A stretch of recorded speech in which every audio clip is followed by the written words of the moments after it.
একটু প্রস্রাব রয়ে গেছে, প্রস্রাব করছো তুমি?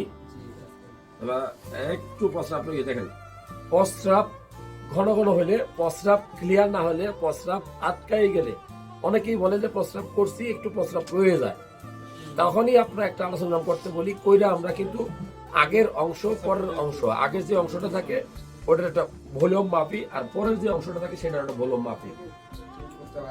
তোমার যে প্রস্রাবটা রয়ে গেছে, হ্যাঁ, আমরা যদি মাপ দেই তাহলে আমরা একটা অ্যামাউন্ট পাবো, সেটা হলো ভলিউম। এটাকে পিভিআর বলা হয়, পোস্ট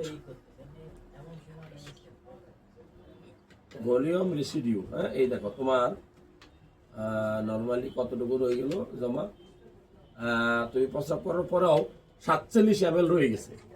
এটা 70 ml এর বেশি হলে আমরা বলি সিগনিফিকেন্ট। হ্যাঁ, তারপরে তোমার প্রস্রাব পুরোপুরি ক্লিয়ার হয় না, এটা রয়ে গেছে।